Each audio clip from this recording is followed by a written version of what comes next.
Hello and what is going on, guys? Welcome back to the channel. My name is Miguel. You're watching Miguel EDC, the channel where we talk everything EDC gear here. And today we're checking out two knives. These are two very interesting knives here, to say the least. I just came across this brand called Trock with the O, T-R-O-C-K, as you can see here. And yeah, brand new brand here, making a debut in the channel. So we got, we're gonna go in no particular order, starting with this one here, and I'll have all these linked down below. The good news, these are super affordable. So if you're in the budget, looking for your next budget knife pickup, these are gonna be linked in the description and pinned comment, so you guys can check them out. But here is, ladies and gentlemen, the first model. Let's take a closer look. This one we have wood handle inlays with what seems to be steel, right? Sort of liners here, yes, and bolsters. So steel bolsters that turn into liners, right? Two sort of standoffs back here, sandwich construction with a pocket carry clip, steel as well. About that much deep carry into the pocket and non-reversible, something to keep in mind. No milling on the liners, so you do feel a little bit of weight on these. Again, these are very affordable. The only deployment option on this one is going to be a front flipper, no thumb stud or any other deployment option. So if you're ready, I'm ready. Bam, right there is the blade, ladies and gentlemen. We're looking at a D2 blade, and beautiful drop point there with a satin finish, a flat grind. All right, take a closer look. I mean, when it comes to blade profiles, yeah, beautiful, very streamlined drop point like this one. Right, it's an absolute classic. Gotta love it. Right, looks very sort of classy, gentleman sort of knife to me. That's kind of what comes to mind by default, and it is going to be a bolster lock. So this is interesting. Was not expecting this at all, but you know, since the liners are steel, yeah, we do have a bolster lock here. So the lockup, I want to say, let's zoom in here. I want to say maybe, what are we looking at here, guys? 70% or so lockup into from left to right. So we can see the D10 ball from here as well. A little bit of access from the show side, so we can get at that bolster lock, right? AKA kind of like a frame lock, but it's being covered here by the wood inlay, which actually looks pretty good, to say the least. So nice and easy to disengage. All right, and this one's going to be on, I want to say, ball bearings. A bit of a shake shutter. Some people are hesitant. They're like, Miguel, does that front flipper work well? Is that a good front flipper? And you know, and I get that hesitation because when I hadn't checked out front flippers way back when, I didn't know exactly how they would work. But if a front flipper is done well, I mean, it absolutely works like a charm. So in this one, they put the jimping on top. So doing the thumb deployment just feels so good. Just even listen to the acoustics. Even that sounds pretty nice, to say the least. And so we can obviously deploy with a thumb here all day. We can do the reach around. Yeah, that also feels pretty good there. That's a no-brainer. And then maybe side of the index finger. Oh, even that feels nice. Just put the index finger on the jimping and it just deploys. The jimping is done so well. It's a good balance of actually biting pretty good, like gripping to your skin enough, but not crazy aggressive that it would destroy your skin or anything like that. So absolutely a very well-tuned. You can feel it, right? So pushing down and then, right, pushing down and then doing the motion is what's going to get you success every single time. And yeah, Miguel, I'm trying to record a video here. Can we stop fidgeting with the knife? That would be great. But yeah, needless to say, you know, I'm more of a give me more deployment options type of guy, if we can help it. But when you give me only one and one deployment option only, it better be very well tuned, and that just happens to be the case with this one. So ergos, we are looking at, say, if I do a hammer grip, I can still manage to get a full 4-finger grip, full purchase. But this one is a little bit on the small to medium, right? Medium size. Not crazy small to be, you know, like a mini or anything, but also not large enough to be a medium. So somewhere in between. We can even forward choke a little bit. Right? They sort of gave you a finger choil there. All right, so you could do that. No jimping on the blade, which is interesting. The only jimping you do have is for that front flipper, pretty much. So that's probably a conscious decision, but yeah, average size hands absolutely works for me. If you have big old bear paws looking for your next, you know, Rambo knife, this this might not be for you if that's the case. But if it does speak to you, again, affordable is the key word. This thing is super affordable, right? An absolute bargain. So far I'm making a great first impression. Yeah, the lockup is rock solid, no movement side to side, and also the alignment is pretty good, smack in the middle. So it's pretty good construction, right, for a company that just came out of nowhere, or at least we didn't know of. I didn't know of until I think I saw Titanium Justin's video on Instagram, right, on this knife, and I was like, okay, well, let me take a look and see what this Trock brand is all about. A little bit of billboarding here, right? The D2 maybe could have been printed a little bit smaller. The Trock could have just had the actual, it looks like a camping tent, perhaps, some mountains, something like that.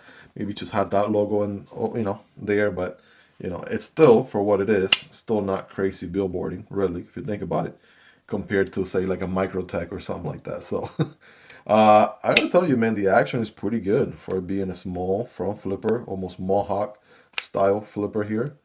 Absolutely loving it so far, making a great first impression. But we have this other model here to see what this other one is all about. Bada bing, bada boom. We're doing a 2-for-1. It looks like this one is going to be a button lock. So here we go. A little bit of a different approach. We have black G10 on the handles here. We're going to have prow liners. Again, sandwich construction on this one.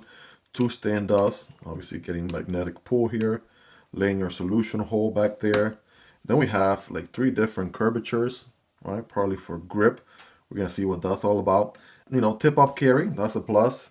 And the pocket clip, not the most deep carry, about that much will show out of the pocket, and it is not reversible for some reason. I mean, a button lock is also a very ambidextrous friendly knife, but the thumb studs here for deployment and the button itself. Let's see how this one does. Oh man, listen, I was not expecting, I don't know about you all, but I was not expecting that geometry to come out of that handle, right? Maybe some of you guys can relate. If you can, let me know in the comments. I'm like, okay, it's gonna be another drop point blade, you know, something like that. But man, we're looking at what some people will call reverse tanto. I'm gonna call it a sheepsfoot blade. And we have a flat grind with a stone wash. I'm gonna give it a nice little wipe here to wipe away the oils. Oh man, this is absolutely my kind of geometry right here, ladies and gentlemen. I gotta tell you, right? Are we 2 for 2, right? As far as how impressed I am with these budget knives that just came out of nowhere. So far, I think so, right? So far, I absolutely think so. We have D2 on this one. It's a 14C. Future me double check because we don't have. It's actually not printed anywhere on the blade. It doesn't seem so. I'll double check, all right, and I'll put it on the screen for you. So this one again is a plunge lock button lock, which I've explained many times here on the channel how it works. Basically, you have this cylinder here under tension, which is going to go into that groove right there on the blade and create that lock position.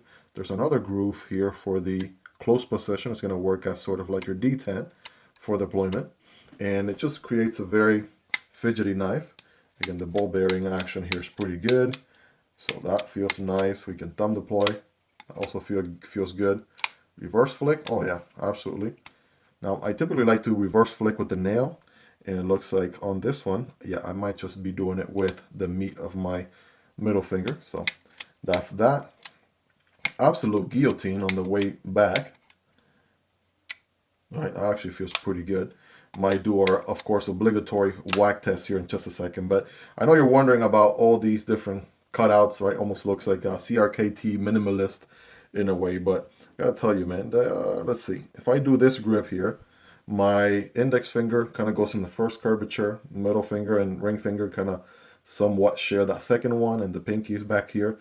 That's just, you know, based on the average size hands that I have. You can also forward choke a tad bit as well if you wanted to, so that's also a possibility.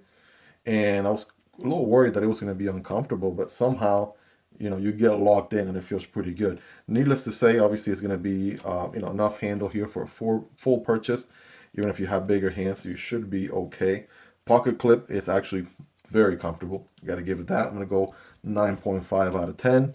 The only sunk is it's not reversible. Again, for a knife that is very ambidextrous friendly, right? As a lefty, you would just use your index finger on the button instead of your thumb if you're a righty.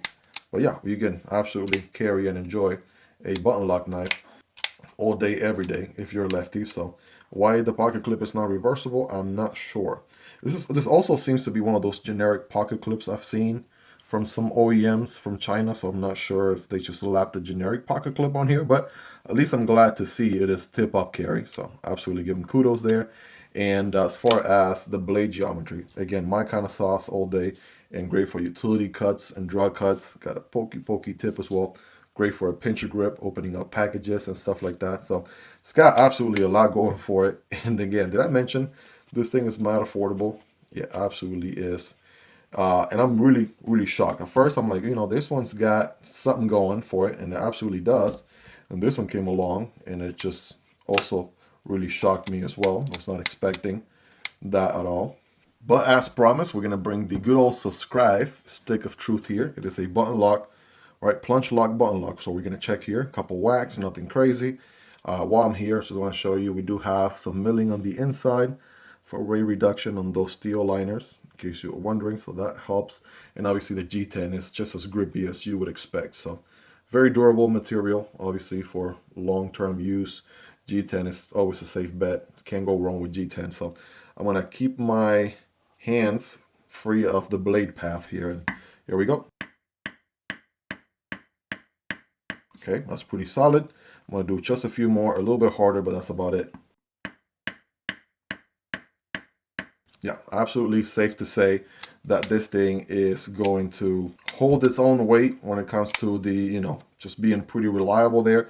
I'm not feeling any button stick or anything like that. And what I'm not going to do is like that one meme I shared with you all recently. I'm not going to take a whole like 3 steps back and fully swing this thing full force on the 2x4 here. That just makes absolutely no sense. And now for some size comparisons really quick, right? Just going to give you a ballpark. Obviously, this one's going to be a smaller carry. If you have maybe a lightweight day, you're not doing anything too fancy, that's going to be a safe bet. If you're doing maybe a little bit more something hardcore, what have you, this one's probably going to be a better fit. Next to some of the usuals here on the channel, there's the MSI. Here is the Stitch. Take a look there. Those are going to be a little bit larger. So you can see here we got the PM2 and we got the Pair 3. You guys be the judge there. PM2 is still a little bit larger. Guys, still a little bit larger than the Pair 3. This little dude right here is still smaller than all of these. And last but not least, there's the Demko AD 20.5 and the Kunwu Chad. Chad's still a little bit longer there, and the AD 20.5 a little bit shorter than this model, but longer than that model.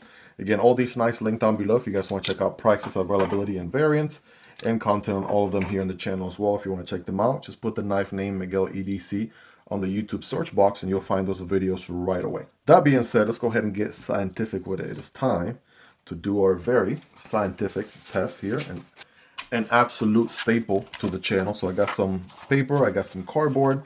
This is just good old textbook piece of paper, and this is going to be a thicker double wall piece of cardboard from a Christmas tree box. So that's going to be a little bit more of a challenging material to go through, because you're going typically through twice the same amount of material as you would with a single wall piece of cardboard. But let's start here with the tiny guy first, right, since that was the first one that we unboxed.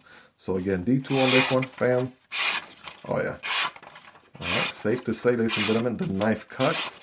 Paper is no issue. Boom, bam.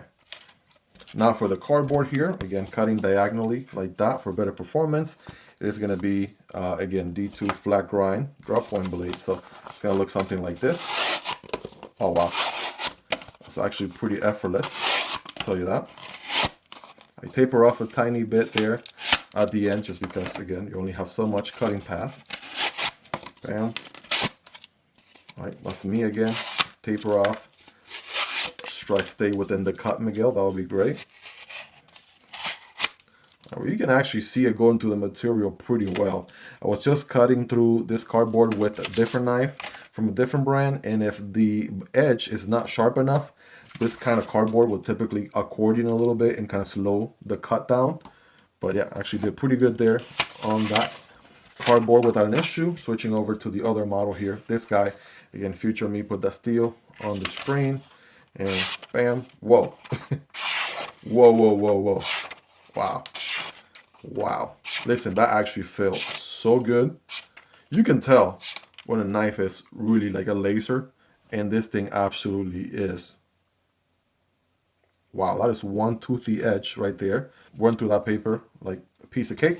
Again, not really proving much, but for what it's worth, you know, some knives really struggle with, you know, just paper for starters. So now cutting the cardboard here, right, left to right, diagonally. Oh man, come on, listen. Wow, look at this. I'm not even sweating it. Going left to right, carrying the cut all the way through. What a performer. Wow. Wow, wow, wow. Listen, typically don't, you know, like most knives cut a decent average, like okay, you know, they go to a material, no big deal.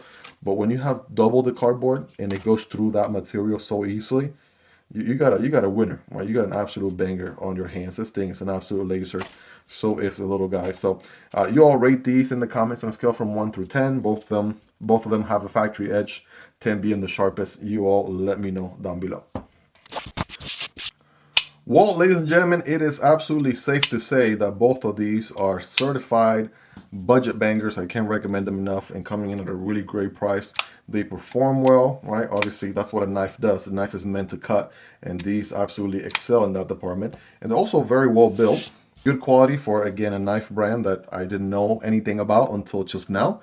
And, you know, good execution, right? Like on this button lock model here. Again, with my only nitpick being the pocket clip not being reversible on that one. Other than that, I mean, this thing cuts so good, like you guys saw.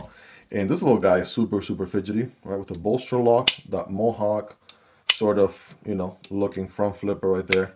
Yeah, that's absolutely tuned so well. Very small, nice and very classy sort of carry with the steel bolsters. Man, absolutely two bangers right there from Trock, right? A very interesting brand name, to say the least. Trock with the O, not a U. So let me know your thoughts on these. What do you guys like about them? What do you love about them? Is there anything you dislike about them? Let me know. Let's hang out in the comment section down below. Definitely would love to hear your thoughts. And I do have them linked down below in the description and pin comment, so you guys can check them out. Prices, availability, and variants. So absolutely check out those links if you're interested. It does help out the channel when you use those links, but that's completely up to you and a zero extra cost, but obviously extremely appreciated. Hope you guys really enjoyed this one. If you made it to the end, you're the real MVP. Hope you guys have a wonderful rest of your day. Take care, and I'll see you on the next one, either this one or this one. Peace.